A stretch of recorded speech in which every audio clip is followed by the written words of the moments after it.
out IP Vanish in the description below. This is a VPN which you know is obviously going to help all of you guys who are still struggling with that crappy 3 PM blackout that we still have as a rule in England in big 2025. But you guys already know VPNs help you get access to other countries and their networks which are allowed to show the 3 PMs. So if you guys head down in the description or just scan the barcode, which is on the screen here somewhere. If you guys want to scan that, you get up to 83% off with IP Vanish. So go check that out. Link is in the description. Barcode is somewhere around here. Yes, guys, big up everybody that's locked in. Welcome back to another episode of 5 Things We Learnt. Today is day 146 as your world champions. Even if we don't play like it sometimes, thank God we still have that to fall back on. But we are here for 5 Things We Learnt. From Bournemouth 0, Chelsea 0. It didn't even feel like an entertaining game. It didn't even feel like a thrilling draw, like watching the Leeds v Liverpool game, for example. At least that one they can say that they watched a game of football.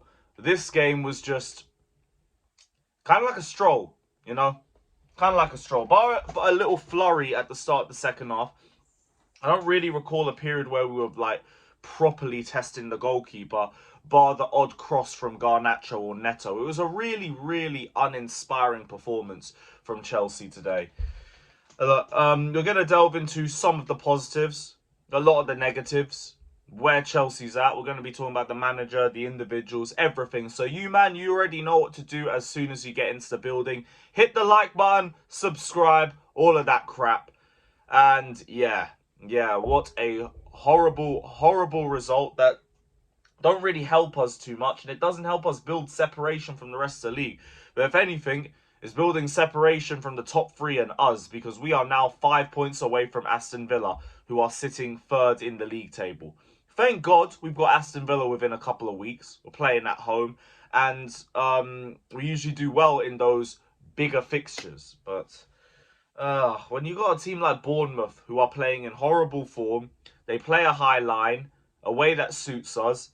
They haven't won a game in the best part of, I think, 2 months. You can correct me if I'm wrong in the chat. But I expected a lot more from a game like this. I thought this would be a game where we build some more confidence, get ourselves back to winning ways in the league. But now, we're sitting here with 3 league games without a victory. It's crazy that we've even got back to that point. But here we are, man. Here we are. I'll start with the positives for today. Fofana, Chalobah, it's another clean sheet for them too. Another good performance from the pair of them. Chalobah, I did think, still scared me a little bit when he was in possession, I'll be honest with you. But defensively, did his job. That is the basis of what you want from your centre-backs. And yet again, he looks a lot more comfortable when Wesley Fofana is next to him. Wesley Fofana played more on the right-hand side with Chalobah playing in the centre. And both of them just looked a lot better. Wesley Fofana was a lot more decisive when he was on the ball. He is still got all the athletic traits that made him stand out when he was at Leicester, when he was at Chelsea and playing fit regularly, the rare times that was the case. He still has those attributes in his game. And he's also got the defensive nous. He's got the correct decision making. He knows when to make the pass. He knows when to ball carry. He's got the timing of tackles spot on. And when he's in our back line, our defence is simply a lot safer. Chalobah's more comfortable in the middle. He's got more protection around him. Chalobah's also in a more comfortable position for him on the pitch. So I'm glad to see both of them playing together. And I keep emphasising this point. As long as Wesley Fofana stays fit, we are comfortable. We are in a good position. But thankfully, them two turned up. Because Bournemouth did have good opportunities in the first half and towards the end of the second half. We only really had like a mad flurry at the start of the second half. And the rest just felt pretty evenly matched. And them two and Robert Sanchez were the only reason why we even left with a point. Because everybody else was mediocre to just plain not good enough. But I thought it was worth at least touching on the positives. Robert Sanchez, Wesley Fofana, Trevor Chalobah. That is a triangle that, God willing, we need to keep fit throughout the season. Because until Levi Colwill comes back, Those are the only three that I think I can seriously rely on. I want to say Badiashile, you just haven't played enough. And you haven't shown me the consistency when fit that Wesley Fofana does. So I'm just going to need to see a little bit more from you personally. But that was the only positive I got for us. I'll be so real. Because next point, the strikers. Oh, it doesn't look good when we're talking about the strikers, man. Liam Delap injured again. And this injury, I could argue, was self-inflicted because he spent the whole game trying to kick out the likes of Senesi and a few of the other Bournemouth players. And then Senesi left one back on him and he ends up leaving with a shoulder injury. It might even be a dislocation. Maresca hinted at that in the post-match press conference.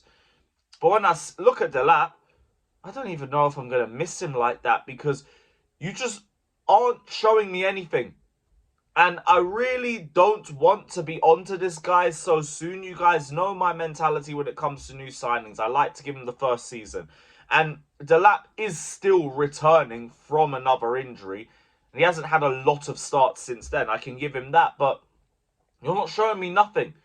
Your decision-making is frustrating. And it's even more annoying when you're making the decision to start fighting players off the ball. And then you're barely winning any duels on the ball. He was barely holding up the ball, barely winning the ball in the air, barely winning his duels when he was on the pitch. And then Mark Guiu came in and he just looked straight out of sync with everybody and was kind of doing the same thing where he was just more like beefing players than actually trying to get involved in the match. And I'm thinking, like, seriously, this is what we brought? Look, I don't want to run Jackson revisionism like that, but Jackson was a solid presser. Jackson had good hold-up play. Jackson had good link-up play. I can't say I see all of those from Liam Delap or Mark Guiu right now. Which leads me on to my third point as well, where João Pedro, you're going to have to go back up top, mate. Because, look, a month or two ago, I get the argument, and I was with the argument, that João Pedro is contributing so much in build-up that I understand why he's not in the right position to take shots and everything. But from what I'm seeing from João Pedro over the last couple games, he's not even doing that anymore. The build-up play has got slower, it's got more lethargic, the decision-making within it is not good enough. He's slowing down play. He came on like he was Jorginho coming on in the last 10 minutes to kill off a match. Just by distributing possession and slowing down the play. No, we have a game we still have to win. So for me, like with Delap out for as long as he's probably going to be out for, and you just not looking impressive, you might as well just put João Pedro up top, play Cole Palmer in behind him, like we did in the Club World Cup, and see if we can get some more joy out of that too. Because, to be fair, we've barely seen them two play together this season. We had the Crystal Palace game. Palmer looked rusty. Then he got injured against West Ham. We saw it again against Bayern and for a little bit against Brentford. And they both combined for a Palmer goal as soon as Palmer stepped onto the pitch. Let's just go with that. And if that don't work, recall him Mega or Jackson. You know them ones. Because what else are we going to do? What else are we going to do? My fourth point. Enzo Fernandez. I want to give him the benefit of the doubt because he's played a lot of 90-minute games in the last week or two.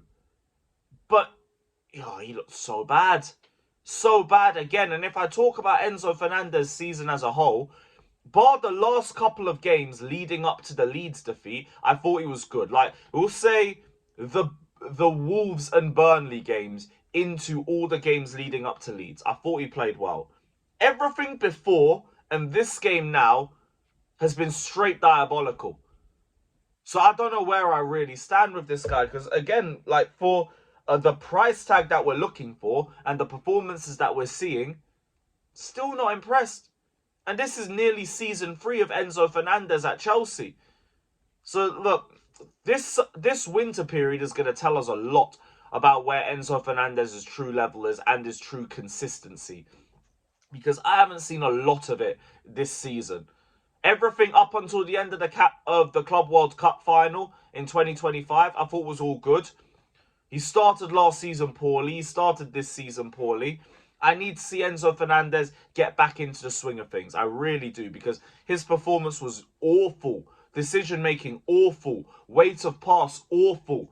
And I need to see a lot better than that. Gusto, not as good with the decision-making either. Same with Reece James. But Enzo Fernandez was the one that stood out the most to me, because he was the one getting the ball the most out of all of them. So, yeah. And the last point, the mentality. Just solely because I saw Maresca and Sanchez coming out talking about, oh, we left with a point. We couldn't win, so it was good to leave with a point. And I'm thinking, 2 years removed of Pochettino saying that, we left Bournemouth to protect the point and everything, and we're here doing it again. I'm not with that sort of copium. Man, I know Bournemouth was a game that we had to win, especially coming out of the Leeds loss. Especially not beating Arsenal when we knew we had to make a statement by beating Arsenal. Now we're saying, at least we left with a point out of Bournemouth's side that hasn't won a game in the best part of 2 months. That's embarrassing. I'm sorry, and I'm not with that. So, the copium needs to disappear, personally, because I'm not with quotes like that. But let me know what your thoughts down in the comment section below. Big up to every single one of you that's locked in. Like, subscribe, all of that shit. And we'll see you all very, very soon. Up the Chelsea. World champions out.